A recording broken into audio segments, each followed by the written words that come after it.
Hi all, അസ്സലാമു അലൈക്കും, welcome back. ഇന്നത്തെ നമ്മുടെ കിഡിലും ബിരിയാണി റെസിപ്പിയാണ് കേട്ടോ. നമ്മുടെ കണ്ണൂർ സ്റ്റൈൽ അയില ബിരിയാണിയാണ് കാണിക്കുന്നത്. അയില എന്ന് പറയുന്ന മീൻ എല്ലാവർക്കും ഒരുവിധം ഇഷ്ടപ്പെടുന്ന ഒരു മീനാണ് കേട്ടോ. ഭയങ്കര പറഞ്ഞറിയിക്കാൻ പറ്റാത്ത ഒരു രുചിയിലാണ് ഞാൻ ഈ കണ്ണൂർ സ്റ്റൈൽ ബിരിയാണി റെഡിയാക്കുന്നത്. സിമ്പിൾ റെസിപ്പിയാണ് കേട്ടോ. എല്ലാവർക്കും തീർച്ചയായിട്ടും ഇഷ്ടപ്പെടും ഇങ്ങനെ ഒന്ന് ട്രൈ ചെയ്ത് നോക്കിക്കഴിഞ്ഞാൽ. അപ്പോൾ എന്തായാലും വീട്ടിലെല്ലാവരും മിക്ക ആളുകൾ അയിലൊക്കെ മിക്ക ദിവസങ്ങളും വാങ്ങുമല്ലോ. അപ്പോൾ ഒരു തവണയെങ്കിലും ഈ ഒരു രീതിക്ക് ഒന്ന് ട്രൈ ചെയ്ത് നോക്കാം കേട്ടോ. അപ്പോൾ നമുക്ക് വീഡിയോയിലേക്ക് പോയാലോ. വീഡിയോയിലേക്ക് പോകുന്നതിന് മുന്നേ നിങ്ങൾക്ക് ചാനൽ ഇഷ്ടപ്പെടുന്നെങ്കിൽ പ്ലീസ് ഒന്ന് സബ്സ്ക്രൈബ് ചെയ്ത് സപ്പോർട്ട് ചെയ്യണേ. അപ്പോൾ നമുക്ക് അയില ബിരിയാണി റെഡിയാക്കാൻ വേണ്ടിയിട്ട് ഞാനിവിടെ 4 അയിലയാണ് എടുത്തിട്ടുള്ളത്. ഗ്രാം അളവ് പറയുകയാണെങ്കിൽ 750 ഗ്രാമാണ് ഉള്ളത്. അപ്പോൾ ഞാൻ ഇത് നല്ലപോലെ കഴുകി വൃത്തിയാക്കി ഇതുപോലെ ലൈൻസ് ഇട്ട് കൊടുത്തിട്ടുണ്ട് കേട്ടോ. അപ്പോൾ നമുക്കിങ്ങനെ മസാലയൊക്കെ റെഡിയാക്കുന്ന സമയത്ത് നന്നായിട്ട് ഇതിൽ പിടിച്ച് കിട്ടും. അതുപോലെ തന്നെ ഞാനിത് വീഡിയോ ഒക്കെ ചെയ്യുന്നത് കൊണ്ട് ഫോട്ടോ ഒക്കെ കാണാൻ നല്ല ഭംഗിക്ക് വേണ്ടിയിട്ട് നീളത്തിൽ തന്നെ കട്ട് ചെയ്യാതെയാണ് കേട്ടോ മസാല ഉണ്ടാക്കുന്നത്. അപ്പോൾ നിങ്ങൾക്ക് വീട്ടിൽ ചെയ്യുന്ന സമയത്ത് നിങ്ങൾ ഓരോരുത്തരുടെ ഇഷ്ടത്തിനനുസരിച്ച് ചെറുതായിട്ടൊക്കെ കട്ട് ചെയ്തിട്ട് ചെയ്യാം കേട്ടോ. അപ്പോൾ ഞാനിങ്ങനെ ചെയ്യുന്നത് ഫോട്ടോ നല്ല മുഞ്ചുണ്ടാവും ഇങ്ങനെ കാണുന്ന സമയത്ത്. ഇനി നമുക്ക് ഇതിലേക്കുള്ളൊരു മസാല ഒന്ന് റെഡിയാക്കി എടുക്കാം. അപ്പോൾ ഈ ഒരു ബൗളിലേക്ക് ഞാൻ ഒരു 1/2 ടീസ്പൂൺ മഞ്ഞൾപ്പൊടി ചേർത്ത് കൊടുത്തിട്ടുണ്ട്. പിന്നെ 2 ടേബിൾ സ്പൂൺ മുളക് പൊടി ചേർത്ത് കൊടുക്കുന്നുണ്ട്. ഞാനിവിടെ കാശ്മീരിയാണ് കേട്ടോ ചേർത്ത് കൊടുത്തിട്ടുള്ളത്. ഇനി പാകത്തിനുള്ള ഉപ്പും കൂടി ചേർത്ത് കൊടുക്കുക. പിന്നെ നമുക്ക് ബിരിയാണിക്ക് ആവശ്യമായിട്ടുള്ള ഇഞ്ചി, വെളുത്തുള്ളി, പച്ചമുളക് 3 കൂടി ചതച്ചെടുത്ത് വെച്ചിട്ടാണ് കേട്ടോ ഇതിലേക്ക് ഉള്ളത്. അപ്പോൾ അതിൽ നിന്ന് 1.5 ടേബിൾ സ്പൂൺ മാത്രം ഈ ഒരു സമയത്ത് നമുക്ക് ഇതിലേക്ക് ചേർത്ത് കൊടുക്കാം. അപ്പോൾ ബാക്കി അവിടെ തന്നെ നമ്മൾ ബാലൻസ് വെക്കുക കേട്ടോ, മസാല റെഡിയാക്കുന്ന സമയത്ത് ഉപയോഗിക്കാനാണ്. അപ്പോൾ ഞാൻ ഇഞ്ചി എടുത്തിട്ടുള്ളത് ഒരു മീഡിയം പീസ് ഇഞ്ചിയും അതുപോലെ തന്നെ ഒരു 8 വലിയ അല്ലി വെളുത്തുള്ളിയും പിന്നെ എരിവിന് ആവശ്യമായിട്ടുള്ള ഒരു 10 പച്ചമുളകോളം എടുത്തിട്ടുണ്ട്. അടുത്തത് നമുക്കിതിലേക്ക് ചെറുനാരങ്ങ നീര് ചേർത്ത് കൊടുക്കണം. അപ്പോൾ പുളിക്ക് ആവശ്യമായിട്ടുള്ള അത് നിങ്ങൾ നോക്കിയിട്ട് ചെക്ക് ചെയ്തിട്ട് ചേർക്കുക. ഇനി നമുക്കിതെല്ലാം കൈവച്ചിട്ട് നന്നായിട്ടൊന്ന് മിക്സ് ചെയ്ത് കൊടുക്കുക. അപ്പോൾ മിക്സ് ചെയ്യുന്ന സമയത്ത് കുറച്ച് ഡ്രൈ ആയിട്ടാണ് ഇരിക്കുക. അപ്പോൾ 1-2 സ്പൂണായിട്ട് കുറച്ചായിട്ട് മാത്രം വെള്ളം ഒഴിച്ചിട്ട് നല്ലപോലെ ഇതുപോലെ മിക്സ് ചെയ്തെടുക്കുക. എന്നിട്ട് നമ്മൾ റെഡിയാക്കി വെച്ചിട്ടുള്ള മീൻ മുഴുവനായിട്ട് ഇതുപോലെ നന്നായിട്ട് മസാല ഒന്ന് തേച്ച് കൊടുക്കുക. ആ ഒരു നമ്മൾ ഇട്ടിട്ടുള്ള വരയൊക്കെ ഉണ്ടല്ലോ അതിലൂടെയൊക്കെ നല്ലപോലെ ഒന്ന് മസാല തേച്ച് കൊടുക്കുക. ഇതൊക്കെ പിന്നെ എല്ലാവർക്കും അറിയുന്ന കാര്യം, അതുകൊണ്ട് ഞാൻ ജസ്റ്റ് ഒന്ന് സ്പീഡിൽ തന്നെ കാണിച്ചതാണ് കേട്ടോ. ഇനി നമുക്കിത് അടച്ച് വെച്ച് കൊടുക്കുക. എന്നിട്ട് സമയം ഉണ്ട് എന്നുണ്ടെങ്കിൽ ഒരു 1/2 മണിക്കൂർ ഒന്ന് റെസ്റ്റ് ചെയ്യാൻ വെച്ചാൽ നല്ലതായിരിക്കും. ഇപ്പോൾ ഏതാണ്ട് 1/2 മണിക്കൂറൊക്കെ കഴിഞ്ഞതിന് ശേഷം ഞാനൊരു പാനിലേക്ക് വെളിച്ചെണ്ണയാണ് ഒഴിച്ച് കൊടുക്കുന്നത്. നമുക്ക് മീനൊന്ന് ഫ്രൈ ചെയ്തെടുക്കാം. അപ്പോൾ മീൻ ഫ്രൈ ചെയ്യാൻ ആവശ്യമായിട്ടുള്ള വെളിച്ചെണ്ണ നിങ്ങൾ നോക്കിയിട്ട് ഒഴിക്കുക. അപ്പോൾ മീൻ ബിരിയാണിയൊക്കെ വെക്കുന്ന സമയത്ത് മീൻ മസാല ഫ്രൈ ചെയ്യുന്ന സമയത്തൊക്കെ വെളിച്ചെണ്ണ ഉപയോഗിക്കുന്നതാണ് കൂടുതൽ നല്ലത്. അഥവാ ഓയില ഇഷ്ടമാണെങ്കിൽ അങ്ങനെയും ചെയ്യുക, കുഴപ്പമൊന്നുമില്ല. പക്ഷേ കുറച്ചുകൂടി ടേസ്റ്റ് കൂടുതൽ വെളിച്ചെണ്ണയാണ്. എണ്ണ ചൂടായ സമയത്ത് നമ്മൾ റെഡിയാക്കി വെച്ചിട്ടുള്ള മീൻ ഓരോന്നായിട്ട് ഇട്ട് ഫ്രൈ ചെയ്യുക. അപ്പോൾ ഞാൻ 2 കേട്ടോ ഒരു സമയം ഇട്ട് ഫ്രൈ ചെയ്യുന്നത്. കാരണം നമുക്ക് വലിയ അയിലയാണല്ലോ, അപ്പോൾ തിരിച്ചും മറിച്ചൊക്കെ ഇടാൻ വേണ്ടിയിട്ട് ഏലിന് വേണ്ടിയിട്ട് 2-2ആയിട്ടാണ് ഫ്രൈ ചെയ്തെടുക്കുന്നത്. അതുപോലെ തന്നെ നിങ്ങൾ കരുതി എന്തിനാ മീൻ ഫ്രൈ ചെയ്ത് ഇത്ര വലിയ പാത്രം വെച്ചിട്ടില്ലേ എന്നുള്ളത്, അത് വേറെ ഒന്നും കൊണ്ടല്ല കേട്ടോ. നമുക്ക് മീൻ ഫ്രൈ ചെയ്ത് സെയിം എണ്ണയിൽ തന്നെ മസാലയും കൂടി റെഡിയാക്കി ആ ഒരു ബിരിയാണിക്ക് പ്രത്യേക ടേസ്റ്റ് ആയിരിക്കും കേട്ടോ. അപ്പോൾ നിങ്ങൾക്ക് ഇങ്ങനെ ചെയ്യാൻ താല്പര്യം ഇല്ലാന്നുണ്ടെങ്കിൽ സെപ്പറേറ്റ് വേറൊരു ചെറിയ പാനിൽ ഫ്രൈ ചെയ്തിട്ട് ആ എണ്ണ മസാല റെഡിയാക്കുന്ന സമയത്ത് ഇതിലേക്ക് മാറ്റി കൊടുത്താലും മതി. അതൊക്കെ നിങ്ങളുടെ സൗകര്യത്തിനനുസരിച്ച് ചെയ്യുക. അതുപോലെ തന്നെ മീൻ ഫ്രൈ ചെയ്യുമ്പോൾ നിങ്ങളെ ഇഷ്ടത്തിനനുസരിച്ച് കേട്ടോ, ഓവർ ഉണങ്ങിയ രീതിയിൽ ചെയ്യാതെ നന്നായിട്ട് പുറംഭാഗം മുരിയാൻ വേണം. എന്നാൽ അത്യാവശ്യം സോഫ്റ്റൊക്കെ ആയിട്ടുള്ള രീതിയിലാണ് മീൻ ബിരിയാണിക്ക് ഫ്രൈ ചെയ്യേണ്ടത്. ഓവർ ഉണങ്ങിയ രീതിയിൽ ഉള്ളൊക്കെ എടുത്തു കഴിഞ്ഞാൽ അത്രയ്ക്ക് ടേസ്റ്റ് കിട്ടില്ല. അപ്പോൾ നമ്മുടെ മീൻ റെഡി ആയിട്ടുണ്ട് കേട്ടോ, നന്നായിട്ട് മൊരിഞ്ഞ് വന്നിട്ടുണ്ട്. ഇത്രയും മതി കേട്ടോ. ഞാനത് പിന്നെ ഡീറ്റെയിൽ ആയിട്ട് കാണിക്കാനായിട്ട് തന്നെയാണ്, കാരണം നിങ്ങൾക്ക് എല്ലാവർക്കും അറിയുന്ന കാര്യമില്ല. വെറുതെ വീഡിയോ ലെങ്തി ആക്കണമെന്ന് കഴിഞ്ഞിട്ട് മീൻ ഫ്രൈ ചെയ്യുന്ന ഭാഗമെല്ലാം മാക്സിമം സ്പീഡാക്കിയിട്ട് കാണിക്കുന്നതേ ഉള്ളൂ. അപ്പോൾ ബാക്കിയുള്ളത് മുഴുവൻ ഞാൻ ഇതുപോലെ തന്നെ ഫ്രൈ ചെയ്തെടുക്കട്ടെ.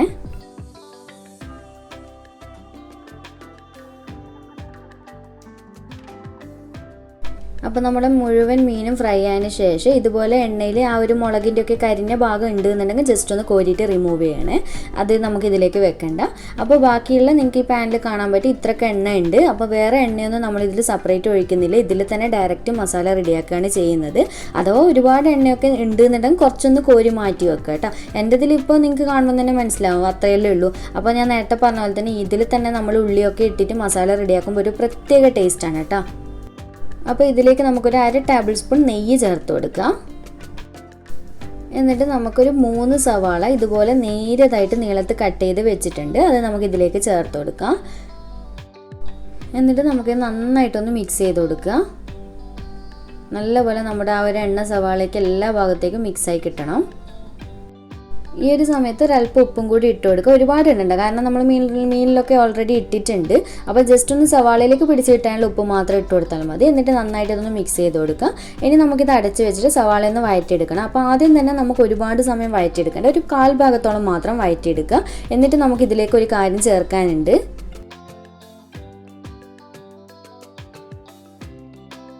ഇപ്പോൾ ഇതാ നമ്മുടെ സവാള കണ്ടില്ല, ഒരു 1/4 ഭാഗത്തോളം മാത്രം ഒന്ന് ചുരുങ്ങി കിട്ടിയിട്ടുണ്ട്, ഒരുപാട് വഴന്നിട്ടൊന്നുമില്ല. ഇനി ഈ ഒരു സമയത്ത് നമുക്കിതിലേക്ക് മീനിൻ്റെ തല അതുപോലെ തന്നെ മുട്ടയൊക്കെ ഉണ്ടല്ലോ, അതൊക്കെ ഈ ഒരു സമയത്ത് ചേർത്ത് കൊടുക്കുക. ഇതെന്തിനാണ് ചേർക്കുന്നതെന്ന് ചോദിച്ചാൽ ബിരിയാണിക്ക് ഒരു എക്സ്ട്രാ ടേസ്റ്റ് കിട്ടാൻ വേണ്ടിയിട്ടാണ് കേട്ടോ.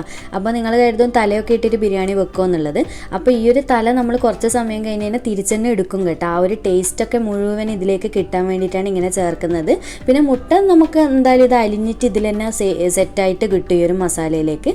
ഇപ്പോൾ ഇത് നന്നായിട്ടൊന്ന് മിക്സ് ചെയ്ത് കൊടുത്തതിന് ശേഷം നമുക്കിതിനെ അടച്ചു വെച്ച് കൊടുക്കാം.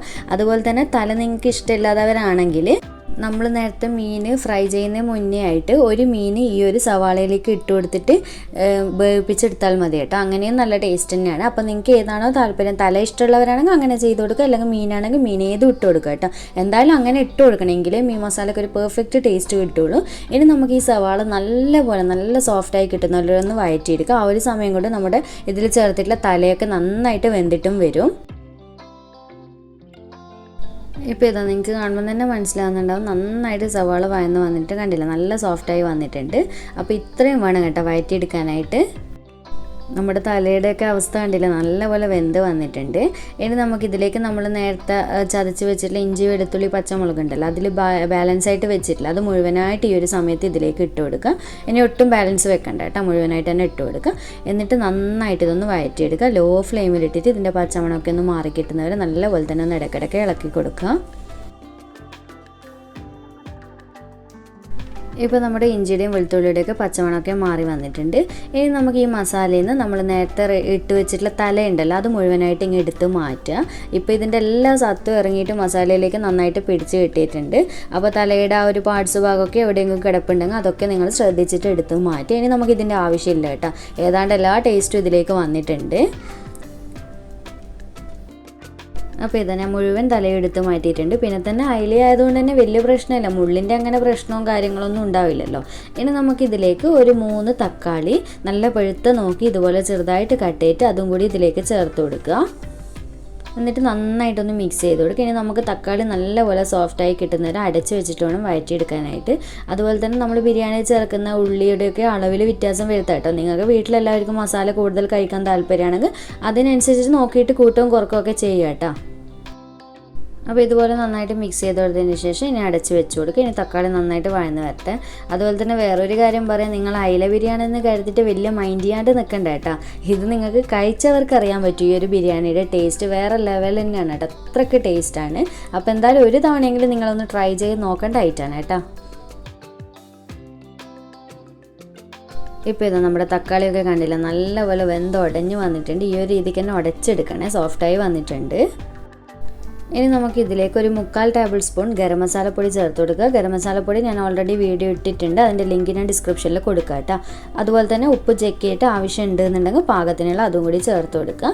എന്നിട്ട് നന്നായിട്ടൊന്ന് ഇതുപോലെ മിക്സ് ചെയ്ത് കൊടുക്കുക. വേറൊരു കാര്യം പ്രത്യേകം പറയാം, മീൻ ബിരിയാണിയിൽ നമ്മൾ പൊതുവേ വേറെ ഒരു മസാലപ്പൊടിയും ചേർക്കരുത് കേട്ടോ, ഗരം മസാലപ്പൊടി മാത്രം ചേർക്കുക. അഥവാ എരിവിൻ്റെ കുറച്ച് കുറവായിട്ട് തോന്നുകയാണെങ്കിൽ കുരുമുളക് പൊടി വേണ്ടിക്ക് ചേർക്കുക കേട്ടോ, നിർബന്ധമൊന്നുമില്ല. ഇതിലേക്ക് കുറച്ച് കറിവേപ്പില അതുപോലെ തന്നെ കുറച്ച് പുതിനയില ചേർത്ത് കൊടുക്കുക. പിന്നെ ആവശ്യത്തിനുള്ള മല്ലിയിലയും കൂടി ചേർത്ത് കൊടുക്കുക. ഇതൊക്കെ നിങ്ങളുടെ ഫ്ലേവറിനനുസരിച്ച് ചേർത്ത് കൊടുക്കുക. പിന്നെ വേറൊരു കാര്യം എടുത്ത് പറയാണ്, പുതിനയില ചേർത്തില്ലെങ്കിലും കുഴപ്പമില്ല കേട്ടോ, ഒട്ടും കൂടാൻ പാടില്ല. 1 ടേബിൾ സ്പൂണോ 2 ടേബിൾ സ്പൂണോ ഒക്കെ പേരിന് ചേർക്കാന്നൊക്കെ പറയില്ല, ആ ഒരു രീതിക്ക് മാത്രം ചേർത്താൽ മതി കേട്ടോ. ഇനി നമുക്ക് ഒരു സവാള ഇതുപോലെ ഞാൻ ഫ്രൈ ചെയ്ത് വെച്ചിട്ടുണ്ടായിരുന്നു, അതിൻ്റെ വീഡിയോ ഞാൻ പിന്നെ കാണിക്കാതെ എല്ലാ ബിരിയാണി റെസിപ്പിയിലും കാണിക്കാറുണ്ട്. അപ്പോൾ എല്ലാവർക്കും അറിയാമല്ലോ, ബിരിയാണിക്ക് ഫ്രൈ ചെയ്യുന്ന രീതിക്കൊന്ന് ബ്രൗൺ കളറായിട്ട് എടുത്തിട്ട് ഫ്രൈ ചെയ്തെടുക്കുക. എന്നിട്ട് അതും കൂടി ഇതിലേക്ക് ചേർത്ത് കൊടുക്കുക. എന്നിട്ട് നല്ലപോലെ തന്നെ മിക്സ് ചെയ്ത് കൊടുക്കുക. ഇങ്ങനെ മിക്സ് ചെയ്ത് കൊടുത്തതിന് ശേഷം നമുക്ക് ഒരു ചെറുനാരങ്ങയുടെ പകുതിയോളം നീര് ചേർത്ത് കൊടുക്കുക, നന്നായിട്ട് പിഴിഞ്ഞെടുത്തത്. അപ്പോൾ പുളി ചെക്ക് ചെയ്തിട്ട് ആവശ്യത്തിനനുസരിച്ച് നോക്കിയിട്ട് ചേർക്കുക കേട്ടോ. എന്നിട്ട് നന്നായിട്ടൊന്ന് മിക്സ് ചെയ്ത് കൊടുക്കുക. ഈ ഒരു സമയത്ത് വേണം നിങ്ങൾ ഉപ്പൊക്കെ ചെക്ക് ചെയ്തിട്ട് എല്ലാം ഫൈനലായിട്ട് ചേർക്കാൻ വേണ്ടിയിട്ട്. ഇനി നമ്മുടെ മസാല റെഡിയായി. ഇനി ഇതിലേക്ക് നമുക്ക് നമ്മൾ നേരത്തെ ഫ്രൈ ചെയ്ത് വെച്ചിട്ടുള്ള മീൻ മുഴുവനായിട്ട് ഇട്ട് കൊടുക്കുക. അപ്പോൾ 4 മീനാണല്ലോ നമ്മൾ എടുത്തിട്ടുള്ളത്. അപ്പോൾ 4 കൂടി ഇട്ട് കൊടുക്കുന്നുണ്ട്. എന്നിട്ട് ചെറുതായിട്ട് മീൻ മുറിഞ്ഞൊന്നും പോകാത്ത രീതിയിൽ അടിയിൽ നിന്നൊക്കെ സവാളയൊക്കെ എടുത്തിട്ട് എല്ലാ ഭാഗത്തേക്കും ആക്കിയിട്ട് ഒന്ന് മിക്സ് ചെയ്ത് കൊടുക്കുക. അപ്പോൾ കുറച്ചൊന്ന് ശ്രദ്ധിക്കുന്നത് നല്ലതാണ് കേട്ടോ, പെട്ടെന്നൊന്നും പൊട്ടിപ്പോയില്ല, കാരണം അയിലയാണല്ലോ. പിന്നെ നന്നായിട്ടൊന്ന് ശ്രദ്ധിച്ചാൽ മതി. അപ്പോൾ ഇതുപോലെ എല്ലാ ഭാഗത്തേക്കൊന്ന് മസാല മിക്സ് ചെയ്ത് കൊടുക്കുക. അപ്പോൾ ഇതാ നമ്മുടെ മസാല റെഡിയായി സെറ്റായിട്ടുണ്ട്, കണ്ടില്ലേ. ഇനി നമുക്കിത് അടച്ച് വെച്ച് കൊടുക്കുക. എന്നിട്ട് ലോ ഫ്ലെയിമിലിട്ടിട്ട് ഒരു 5 മിനിറ്റ് ഇതുപോലെ തന്നെ വെച്ച് കൊടുക്കുക. ഫ്ലെയിം നന്നായിട്ട് കുറച്ച് വെക്കണേ. എന്നിട്ട് ഇതുപോലെ ഹോൾസ് ഉള്ള അടപ്പൊക്കെ ആണെങ്കിൽ ഇതുപോലെ ഫോയിൽ വെച്ചിട്ട് ജസ്റ്റ് ഒന്ന് കവർ ചെയ്ത് കൊടുക്കണേ. എന്നിട്ട് 5 മിനിറ്റിന് ശേഷം ഫ്ലെയിം ഓഫ് ചെയ്ത് കൊടുക്കുക. അപ്പോൾ ഇനി നമുക്ക് ബിരിയാണി ചോറ് റെഡിയാക്കാൻ വേണ്ടിയിട്ട് തുടങ്ങാം. അതിനായിട്ട് ഈ ഒരു ബൗളിലേക്ക് ഞാനൊരു 4 കപ്പ് അളവിൽ അരി എടുത്തിട്ടുണ്ട്. അപ്പോൾ ജീരകശാല അരിയാണ് എടുത്തിട്ടുള്ളത്. നമ്മുടെ തലശ്ശേരി ദം ബിരിയാണിയൊക്കെ വെക്കുന്ന സെയിം അരി തന്നെ. അതുപോലെ തന്നെ ഈ ഒരു അരിക്ക് പലർക്കും കൺഫ്യൂഷൻ ഉണ്ടാകുന്നുണ്ട്, എന്ത് അരിയാണെന്ന് ചോദിച്ചിട്ട്. ജീരകശാല അരി അല്ലെങ്കിൽ വയനാടൻ കൈമ റൈസ് എന്നൊക്കെ പറഞ്ഞു കഴിഞ്ഞാൽ കടയിൽ നിന്ന് വാങ്ങിക്കാൻ കിട്ടും. നല്ല മണമൊക്കെയുള്ള ഗീ റൈസ് വെക്കുന്ന അരിയാണ് ഇത്. അപ്പോൾ ഞാൻ എടുത്തിട്ടുള്ളത് ഈ ഒരു കപ്പിൽ 4 കപ്പാണ്. അതായത് ഗ്രാം അളവ് പറയുകയാണെങ്കിൽ 800 ഗ്രാം അളവുണ്ട്. അപ്പോൾ ഇതിനായി നല്ലപോലെ ഒന്ന് കഴുകി എടുത്തിട്ട് വെള്ളം വരാൻ വേണ്ടി വെക്കണം. അപ്പോൾ ഞാൻ നന്നായി കഴുകിയതിന് ശേഷം ഈ ഒരു സ്ട്രെയിനറിലേക്ക് ഇട്ട് കൊടുത്തിട്ടുണ്ട്. നന്നായിട്ട് ഇനി വെള്ളം വരാൻ വേണ്ടി വെയിറ്റ് ചെയ്യാം. ഇനി നമുക്ക് ചോറ് റെഡിയാക്കാൻ വേണ്ടിയിട്ട് തുടങ്ങാം. അപ്പോൾ ഈ ഒരു പാനിലേക്ക് ഞാനൊരു 4 ടേബിൾ സ്പൂണോളം ഓയിൽ ഒഴിച്ച് കൊടുക്കുന്നുണ്ട്. ഞാൻ സൺഫ്ലവർ ഓയിൽ തന്നെയാണ് എടുത്തിട്ടുള്ളത്. പിന്നെ 1.5 ടേബിൾ സ്പൂൺ നെയ്യ് ചേർത്ത് കൊടുക്കുന്നുണ്ട്. നെയ്യ് നല്ല മണവും രുചിയൊക്കെ ഉള്ള നെയ്യ് നോക്കിയിട്ട് ചേർക്കുക കേട്ടോ. ബിരിയാണിക്ക് എപ്പോഴും ചേർക്കുമ്പോൾ RKG അല്ലെങ്കിൽ മിൽമ നെയ്യൊക്കെ പോലത്തെ, അപ്പോൾ ഭയങ്കര ടേസ്റ്റ് തന്നെയായിരിക്കും കേട്ടോ. അപ്പോൾ എണ്ണ ചൂടായതിന് ശേഷം നമുക്കിനി ഇതിലേക്ക് ബിരിയാണി ദം ചെയ്യുമ്പോൾ എടുക്കാൻ ആവശ്യമായിട്ടുള്ള സവാള ഒന്ന് ഫ്രൈ ചെയ്തെടുക്കാം. അപ്പോൾ ഒരു ചെറിയൊരു സവാള കേട്ടോ, ഒരുപാട് വലുപ്പമൊന്നുമില്ല. സവാള ഇതുപോലെ നേരിയതായിട്ട് കട്ട് ചെയ്തിട്ട് ഇട്ട് കൊടുത്തിട്ടുണ്ട്. സവാള ഫ്രൈ ചെയ്യാൻ എല്ലാവർക്കും അറിയുന്നൊരു കാര്യം തന്നെയാണ് കേട്ടോ. ഒരു ബ്രൗൺ കളറാകുന്നവരൊന്ന് ഫ്രൈ ചെയ്തെടുക്കുക. ആദ്യം തന്നെ ഹൈ ഫ്ലെയിമിൽ ഇട്ടിട്ട് ഇടയ്ക്കിടെ ഇതുപോലെ ഇളക്കി കൊടുക്കുക. ജസ്റ്റ് ഒന്ന് കളറ് മാറി വരുന്ന സമയമാകുമ്പോൾ ഒരു മീഡിയത്തിലേക്ക് ഇട്ട് കൊടുത്തിട്ട് നല്ലൊരു കളറാകുന്നവരെ ഫ്രൈ ചെയ്തെടുക്കുക. ഇപ്പോൾ ഇതാ ഈ ഒരു കളറാകുമ്പോൾ ഞാൻ എണ്ണയിൽ നിന്ന് കോരി എടുക്കുന്നുണ്ട്. ഇത്രയൊക്കെ വേണ്ടു കേട്ടോ. എണ്ണയിൽ നിന്ന് കോരി എടുത്തതിന് ശേഷം ജസ്റ്റ് ഒന്ന് കൈവച്ച് ഇതുപോലെ ഒന്ന് കുഴഞ്ഞു കൊടുത്തു കഴിഞ്ഞാൽ നന്നായിട്ട് ക്രിസ്പി ആയിട്ട് വന്നോളേ. എന്നിട്ട് നമുക്കിതൊരു സൈഡിലേക്ക് മാറ്റി വെക്കാം. ഇനി നമുക്കിതിലേക്ക് തന്നെ കുറച്ച് കാഷ്യൂ അണ്ടിപ്പരിപ്പൊക്കെ ഒന്ന് വറുത്തെടുക്കുക. അതൊന്നും ഞാൻ കാണിക്കുന്നില്ല, കാരണം വെറുതെ വീഡിയോ ലെങ്തി ആക്കേണ്ട ആവശ്യമില്ലല്ലോ, എല്ലാവർക്കും അറിയാമല്ലോ. അങ്ങനെ ഞാൻ കാഷ്യൂ അണ്ടിപ്പരിപ്പൊക്കെ വറുത്തിട്ട് സെറ്റാക്കി ഒരു സൈഡിൽ വെച്ചതിന് ശേഷം നമുക്കിനി ഇതിലേക്ക് കുറച്ച് ഹോൾ സ്പൈസസ് ഇട്ട് കൊടുക്കാം. അപ്പോൾ ഞാനിവിടെ എടുത്തിട്ടുള്ളത് ഒരു 2-3 പീസ് ചെറിയ പീസ് അളവിൽ പട്ട എടുത്തിട്ടുണ്ട്. അതുപോലെ തന്നെ ഒരു 5-8 ഗ്രാമ്പ് എടുത്തിട്ടുണ്ട്. ഒരു 3-4 ഏലക്കായ, ഒരു 2 ബേ ലീഫ്, ഇത്രയാണ് എടുത്തിട്ടുള്ളത്. അത് മുഴുവനായിട്ട് ഇതിലേക്ക് ഇട്ട് കൊടുക്കുന്നുണ്ട്. അപ്പോൾ ഇതുപോലെ ജസ്റ്റ് ഒന്ന് മിക്സ് ചെയ്ത് കൊടുത്തതിന് ശേഷം നമുക്കിതിലേക്ക് വെള്ളം ഒഴിച്ചു കൊടുക്കാം. അപ്പോൾ ഞാൻ 4 കപ്പ് അരിയല്ലേ എടുത്ത് വെച്ചിട്ടുള്ളത്, അതുകൊണ്ട് 8 കപ്പ് വെള്ളമാണ് ഒഴിക്കുന്നത്. 1 കപ്പിന് 2 കപ്പ് എന്നുള്ള രീതിക്ക് ഡബിളായിട്ടാണ് ഒഴിക്കുന്നത്. അപ്പോൾ ഞാൻ പൊതുവേ ഇവിടുന്ന് വാങ്ങുന്ന അരിക്ക് ഡബിൾ വെള്ളമാണ് ഒഴിക്കാറുള്ളത്. അതെനിക്ക് പാകമാണ് കേട്ടോ. അപ്പോൾ ചിലവർ 1.5 കപ്പ് വെള്ളമൊക്കെ ഒഴിച്ചിട്ട് വെക്കാറുണ്ട്, ഏതൊക്കെ അരികളൊക്കെ. അങ്ങനെയാണെങ്കിൽ നിങ്ങൾ നോക്കിയിട്ട് അതിനനുസരിച്ചിട്ട് മാറ്റം വരുത്തണേ. ഓരോ അരിക്കും വെള്ളത്തിൻ്റെ ചെറിയ ചെറിയ അളവിൽ വ്യത്യാസം വരും കേട്ടോ.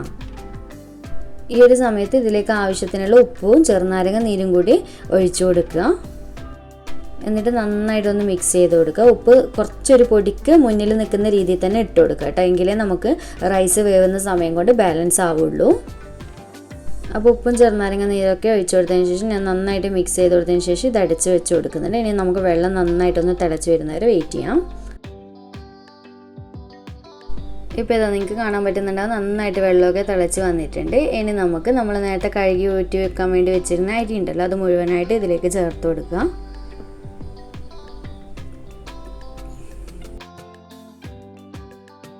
എന്നിട്ട് നന്നായിട്ട് ഇതുപോലെ ഒന്ന് മിക്സ് ചെയ്ത് കൊടുക്കുക. അപ്പോൾ ഈ ഒരു സമയത്തും കൂടി ഞാൻ പറയുകയാണ്, ഉപ്പ് ചെക്ക് ചെയ്തിട്ട് ആവശ്യത്തിനനുസരിച്ച് ഇട്ട് കൊടുക്കണം. പിന്നെ നമുക്ക് ഇടാൻ പറ്റില്ല. പിന്നെ ബിരിയാണിക്കൊക്കെ കുറച്ചൊരു ഉപ്പ് മുന്നിൽ നിന്നില്ല, ദം ചെയ്യുന്ന സമയത്തൊന്നും പിന്നെ ടേസ്റ്റും ഉണ്ടാവില്ല. അപ്പോൾ ഇതുപോലെ മിക്സ് ചെയ്ത് കൊടുത്തതിന് ശേഷം നമുക്കിനി ഇത് അടച്ച് വെച്ച് കൊടുക്കുക. എന്നിട്ട് മീഡിയം ഫ്ലെയിമിലിട്ടിട്ട് വെള്ളം വറ്റുന്ന വരെ ഒന്ന് വെയിറ്റ് ചെയ്യാം. മീഡിയത്തിലിട്ടിട്ടാണേ. ഇപ്പോൾ ഇതാ നമ്മുടെ വെള്ളമൊക്കെ കണ്ടില്ല, നന്നായിട്ട് വറ്റി വന്നിട്ടുണ്ട്. ഇനി ഫ്ലെയിം നന്നായിട്ട് കുറച്ച് വെച്ച് കൊടുക്കുക. എന്നിട്ട് നല്ലപോലെ തന്നെ മിക്സ് ചെയ്ത് കൊടുത്തതിന് ശേഷം ഇതുപോലെ മുകൾ ഭാഗം ടൈറ്റ് ചെയ്തിട്ട് വീണ്ടും അടച്ച് വെച്ച് കൊടുക്കുക. ഇനി ഫ്ലെയിം കുറച്ച് വെച്ചിട്ട് ചോറ് നന്നായിട്ട് വെന്ത് വരുന്നവരെ വെയിറ്റ് ചെയ്യാം. ഇടയ്ക്കൊന്ന് അടപ്പ് തുറന്നിട്ട് ഇളക്കി കൊടുക്കണേ.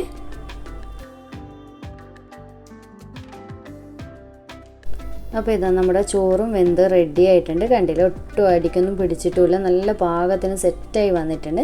നിങ്ങൾക്ക് കാണുമ്പോൾ തന്നെ മനസ്സിലാവും ഒന്നും പരസ്പരം ഒട്ടിപ്പിടിക്കാതെ നല്ല വേറിട്ട് നിൽക്കുന്നില്ലേ. അപ്പോൾ ഇനി നമുക്ക് പെട്ടെന്ന് തന്നെ എങ്ങനെയാണ് ദം ചെയ്യുന്നതെന്ന് നോക്കാം. അപ്പോൾ ഇത്രയേ ഉള്ളൂ. അപ്പോൾ നമ്മുടെ മസാലയുടെ ഫ്ലെയിം ഓൺ ചെയ്തിട്ട് ലോ ഫ്ലെയിമിലാക്കിയിട്ട് തന്നെ ദം ചെയ്യാൻ വേണ്ടി സ്റ്റാർട്ട് ചെയ്യണേ. അപ്പോൾ ഇത് ഫസ്റ്റ് ലെയറായിട്ട് ഞാൻ ചോറ് ഇട്ട് കൊടുക്കുന്നുണ്ട്. നമ്മൾ റെഡിയാക്കി വെച്ചിട്ടുള്ള ചോറ് 4 കപ്പല്ലേ ഉള്ളൂ. അപ്പോൾ ഏതാണ്ട് പകുതിയോളം ഫസ്റ്റ് ലെയറായിട്ട് ഇട്ട് കൊടുക്കുക. അപ്പോൾ ചോറ് ഇട്ട് കൊടുക്കുമ്പോൾ ഇതുപോലെ വേറിട്ട് നിൽക്കുന്ന രീതിയിൽ തന്നെ ഇട്ട് കൊടുക്കുക. കട്ടക്കട്ടയായിട്ട് ഉണ്ടാവുമല്ലോ, അങ്ങനെയാണെങ്കിൽ അത് ഇട്ട് കൊടുക്കണ്ടേ. എൻ്റെ കയ്യിൽ ഇപ്പോൾ അങ്ങനെ കട്ട പിടിച്ചിട്ടൊന്നും ഇല്ല. അപ്പോൾ ഇത്രയും ഞാൻ ഫസ്റ്റ് ലെയറായിട്ട് ഇട്ട് കൊടുത്തിട്ടുണ്ട്. ഇനി ഇതിൻ്റെ മുകളിലായിട്ട് കുറച്ച് ചെറുനാരങ്ങ നീരിലോ അല്ലെങ്കിൽ വെള്ളത്തിലോ നിങ്ങൾ മഞ്ഞൾ കലക്കിയിട്ട് ഒരു ചെറിയൊരു മഞ്ഞ കളർ ഉണ്ടാവുമല്ലോ, ആ ഒരു ഷെയ്ഡിന് വേണ്ടിയിട്ട് ഒഴിച്ചു കൊടുക്കുക. ഇതുപോലെ അവിടെ ഇവിടെ ആക്കിയിട്ട് ഒന്ന് സ്പ്രെഡ് ചെയ്ത് കൊടുത്താൽ മതി. പിന്നെ കുറച്ച് ഗരം മസാല ഇതിൻ്റെ മുകളിലായിട്ട് ഇട്ട് കൊടുക്കുന്നുണ്ട്. അത് കഴിഞ്ഞിട്ട് കുറച്ച് മല്ലിയില ചേർത്ത് കൊടുക്കുന്നുണ്ട്. പിന്നെ മീൻ ബിരിയാണി ആയതുകൊണ്ട് തന്നെ ദം ചെയ്യുന്ന സമയത്തൊന്നും നിങ്ങൾ പുതിനയില ചേർക്കാൻ വേണ്ടി നിൽക്കണ്ട കേട്ടോ, ഭയങ്കരമായിട്ട് ടേസ്റ്റ് മാറിപ്പോവും. പിന്നെ അതിൻ്റെ മുകളിലായിട്ട് നമ്മൾ നേരത്തെ വറുത്ത് വെച്ചിട്ടുള്ള സവാളയും അതുപോലെ തന്നെ കാഷ്യൂ മുന്തിരിയും ഒക്കെ ചേർത്ത് കൊടുക്കുക. ഇതൊക്കെ നിങ്ങളുടെ ഫ്ലേവറിനും ടേസ്റ്റിനും ഒക്കെ അനുസരിച്ച് ചേർത്ത് കൊടുക്കുക കേട്ടോ. എന്നിട്ട് ബാക്കിയുള്ള റൈസ് മുഴുവനായിട്ട് ഇതിൻ്റെ മുകളിലേക്ക് ഇട്ട് കൊടുക്കുക. ഇനി നമ്മൾ ബാലൻസ് വെക്കേണ്ട ആവശ്യമൊന്നുമില്ല, കാരണം ഇനി ഈ ഒരു 2 സ്റ്റെപ്പേ ചെയ്യുന്നുള്ളൂ. അപ്പോൾ ഇതുപോലെ മുഴുവനായിട്ട് ഇട്ട് കൊടുക്കുക. അപ്പോൾ ഇതൊക്കെ ഞാൻ ഒരുപാട് റെസിപ്പീസിൽ കാണിച്ചിട്ടുണ്ട് കേട്ടോ, ദം ചെയ്യുന്നതൊക്കെ ക്ലിയർ ആയിട്ട്. അതുകൊണ്ട് ജസ്റ്റ് ഒന്ന് സ്പീഡ് കാണിക്കുന്നതേ ഉള്ളൂ. എന്നിട്ട് നമ്മൾ നേരത്തെ ചെയ്ത അതേ പ്രോസസ്സ് തന്നെ ചെയ്ത് കൊടുക്കുക. ആദ്യം മഞ്ഞൾ വെള്ളം കലക്കിയത് ഒഴിച്ചു കൊടുക്കുക. ഇത് നിങ്ങൾക്ക് ചെറുനാരങ്ങ നീരിലോ കലക്കുക അല്ലെങ്കിൽ പച്ചവെള്ളത്തിലോ കലക്കുക, അതൊക്കെ നിങ്ങളുടെ ഇഷ്ടമാണ് കേട്ടോ. എന്നിട്ട് ഇതുപോലെ കുറച്ച് ഗരം മസാല, പിന്നെ മല്ലിയില, പിന്നെ കാഷ്യൂ മുന്തിരി സവാളയൊക്കെ വറുത്തത് ചേർത്ത് കൊടുക്കുക. എല്ലാം സെയിം സ്റ്റെപ്പ് തന്നെ ഫസ്റ്റ് ചെയ്ത പോലെ തന്നെ ചെയ്ത് കൊടുക്കുക. ഇതുപോലെ ചെയ്ത് കൊടുത്തതിന് ശേഷം ലാസ്റ്റ് ഇതിൻ്റെ മുകളിലായിട്ട് ഒരു 1-2 ടേബിൾ സ്പൂൺ നല്ല നെയ്യും കൂടി ചേർത്ത് കൊടുക്കുക. നല്ല ഫ്ലേവറാണ് കേട്ടോ ദം ചെയ്യുന്ന സമയത്ത് ഇങ്ങനെ ചേർത്ത് കൊടുത്തു കഴിഞ്ഞാൽ. ഇനി നമുക്കിത് അടച്ച് വെച്ച് കൊടുക്കുക. എന്നിട്ട് ഹോളുള്ള അടപ്പാണെങ്കിൽ ഇതുപോലെ ഒരു ഫോയിലോ എന്തെങ്കിലും വെച്ചിട്ട് അടച്ചു കൊടുക്കുക. അഥവാ വെയിറ്റ് കുറവുള്ള നിങ്ങളുടെ അടപ്പൊക്കെ ആണെങ്കിൽ സൈഡിൽ നമ്മൾ മൈദ ഒട്ടിച്ചിട്ട് പശ പോലെ ആക്കിയിട്ടൊക്കെ കവർ ചെയ്ത് കൊടുക്കുക. അങ്ങനെയൊക്കെ ചെയ്ത് കൊടുക്കുക. എന്തായാലും ദം നല്ല ഫിറ്റായിട്ട് നിൽക്കണം കേട്ടോ, മൂടിയെങ്കിലേ നല്ല പെർഫെക്റ്റായിട്ട് ആവി അതിൻ്റെ ഉള്ളിൽ തന്നെ നിന്നിട്ട് ദമ്മായി കിട്ടുള്ളൂ. പിന്നെ നമ്മൾ ദം ചെയ്യുമ്പോൾ ലോ ഫ്ലെയിമിലിട്ടിട്ട്, മീൻ ബിരിയാണി ആയതുകൊണ്ട് തന്നെ ഒരുപാട് സമയം കത്തിച്ച് വെക്കേണ്ട ആവശ്യമില്ല കേട്ടോ. അപ്പോൾ ഒരു 1/4 മണിക്കൂർ അല്ലെങ്കിൽ ഒരു 20 മിനിറ്റോളം ലോ ഫ്ലെയിമിലിട്ടിട്ട് വെക്കുക. എന്നിട്ട് ഫ്ലെയിം ഓഫ് ചെയ്തതിന് ശേഷം ഒരു 10-15 മിനിറ്റ് വെച്ച് കഴിഞ്ഞാൽ ഏതാണ്ട് ഒരു ടോട്ടൽ ഒരു 3/4 മണിക്കൂർ 40 മിനിറ്റ് ഒക്കെ വെച്ച് കഴിഞ്ഞാൽ നല്ല ടേസ്റ്റാണ് കേട്ടോ. നിങ്ങൾക്കറിയാമല്ലോ ദമ്മിലാണ് നമ്മുടെ കൂടുതൽ ടേസ്റ്റ് ഇരിക്കുന്നത്. ഇപ്പോൾ ഏതാണ്ട് 10-40 മിനിറ്റൊക്കെ ആയിട്ടുണ്ട്. നമുക്കിനി ദം പൊട്ടിക്കാൻ വേണ്ടി തുടങ്ങിയാലോ. നല്ല അടിപൊളി മണമൊക്കെ വരുന്നുണ്ട് കേട്ടോ, ഭയങ്കര ടേസ്റ്റ്. മീൻ ബിരിയാണി എന്ന് പറയുന്നത് പിന്നെ ടേസ്റ്റുള്ള കാര്യമാണല്ലോ, ഞാൻ പറയേണ്ട ആവശ്യമൊന്നുമില്ല. അപ്പോൾ നമുക്ക് ആദ്യം തന്നെ റൈസ് ഇതുപോലെ നമ്മൾ നേരത്തെ ചോറ് വെച്ച സെയിം പാനിലേക്ക് തന്നെയാണ് മാറ്റി കൊടുക്കുന്നത്. അപ്പോൾ നിങ്ങൾക്ക് റൈസിൻ്റെ പെർഫെക്ഷനൊക്കെ കണ്ടാൽ തന്നെ മനസ്സിലാവും, നല്ല അടിപൊളി റൈസാണ് കേട്ടോ, ഒട്ടും വെള്ളമൊന്നും കൂടിയിട്ടില്ല, പരസ്പരം ഒട്ടിപ്പിടിക്കുന്നുമില്ല. അപ്പോൾ മുഴുവനായിട്ട് ഇതിലേക്ക് മാറ്റി കൊടുക്കുക. നിങ്ങൾക്കറിയാലോ നമ്മുടെ തലശ്ശേരി കണ്ണൂർ ബിരിയാണിയൊക്കെ റൈസ് വേറെ മസാല വേറെ സെപ്പറേറ്റ് ആയിട്ടാണ് സെർവ് ചെയ്യാറുള്ളത്. അതുകൊണ്ട് തന്നെ ഞാൻ റൈസ് മുഴുവനായിട്ട് മാറ്റി വെക്കുന്നുണ്ട്. അപ്പോൾ റൈസ് മുഴുവനായിട്ട് എന്ന് പറയുമ്പോൾ ലാസ്റ്റത്തെ കുറച്ച് ഭാഗമൊക്കെ മസാലയിൽ തന്നെ കിടന്നോട്ടെ കേട്ടോ, അത് ഞാൻ കാണിച്ചു തരാം. പിന്നെ ഞാൻ വേറൊരു കാര്യം കൂടി എടുത്ത് പറയാണ്, ഞാൻ മസാലയിൽ തലയൊക്കെ ഇട്ട് വീഡിയോ ചെയ്യുന്നത് കൊണ്ട് നിങ്ങൾ ഉണ്ടാക്കാൻ വേണ്ടി മടിക്കൊന്നും വേണ്ട കേട്ടോ, നിങ്ങൾക്ക് ധൈര്യമായിട്ട് ചെയ്യാം. നിങ്ങൾ ചിലപ്പോൾ മറ്റ് വീഡിയോസിലും മറ്റുള്ളവരുടെ വീഡിയോസിലൊന്നും ഇങ്ങനെ കണ്ടിട്ടുണ്ടാവില്ല. അവരൊക്കെ ഞാൻ വിചാരിക്കുന്ന വീഡിയോക്ക് വേണ്ടിയിട്ട് അങ്ങനെ ചെയ്യാതിരിക്കുന്നതായിരിക്കും. അപ്പോൾ നിങ്ങൾ തന്നെ എത്ര പേര് ഇങ്ങനെയൊക്കെ ചെയ്യുന്നുണ്ടാവും, ജസ്റ്റ് ഒന്ന് കമൻറ്റ് ചെയ്യുക കേട്ടോ. അപ്പോൾ നമ്മളെപ്പോഴും വീട്ടിലെങ്ങനെയാണോ ടേസ്റ്റി ആയിട്ട് ഭക്ഷണം ഉണ്ടാക്കുന്നത് ആ ഒരു സെയിം രീതിക്കല്ല നിങ്ങൾക്കും കൂടി കാണിച്ചു തരേണ്ടത്, പറ്റിക്കാൻ പാടില്ലല്ലോ. അതുകൊണ്ടാണ് കേട്ടോ ഞാൻ പൊതുവേ ഉണ്ടാക്കുന്ന രീതിക്ക് തന്നെ കാണിച്ചു തരുന്നത്. അപ്പോൾ റൈസ് ഇതുപോലെ ഇട്ട് കൊടുത്തതിന് ശേഷം ഞാൻ നന്നായിട്ട് മിക്സ് ചെയ്ത് കൊടുത്തിട്ടുണ്ട് ആ ഒരു പാത്രത്തിൽ നിന്ന്. എന്നിട്ട് സിംപ്ലി നമ്മൾ പൊതുവേ എപ്പോഴും തലശ്ശേരി ബിരിയാണിയൊക്കെ ഇങ്ങനെയാണല്ലോ സെർവ് ചെയ്യാറുള്ളത്. മസാല ആദ്യം തന്നെ സെർവ് ചെയ്യുക, എന്നിട്ട് മീനടക്കം ചെയ്തിട്ടുണ്ട്. എന്നിട്ട് നമുക്ക് ആവശ്യമുള്ളതിനനുസരിച്ച് ചോറും കൂടി ഇട്ട് കൊടുക്കുക. അപ്പോൾ നിങ്ങൾക്ക് ധൈര്യമായിട്ട് ചെയ്ത് നോക്കാൻ പറ്റുന്ന ഒരു കിഡിലൻ ബിരിയാണിയാണ് കേട്ടോ. അയല ബിരിയാണി എന്ന് പറയുന്നത് ഒരിക്കലും ഫ്ലോപ്പ് ആയില്ല. അപ്പോൾ വീഡിയോ ഇഷ്ടമായിട്ടുണ്ടെന്നുണ്ടെങ്കിൽ ലൈക്ക് ചെയ്യാനുള്ള കാര്യം മറക്കല്ല. അതുപോലെ തന്നെ ചാനൽ ഇതുവരെ സബ്സ്ക്രൈബ് ചെയ്തിട്ടില്ലെങ്കിൽ പ്ലീസ് ഒന്ന് സബ്സ്ക്രൈബ് ചെയ്ത് സപ്പോർട്ട് ചെയ്യണേ. അപ്പോൾ വീണ്ടും ഒരു അടിപൊളി വീഡിയോ ആയിട്ട് കാണാം. താങ്ക്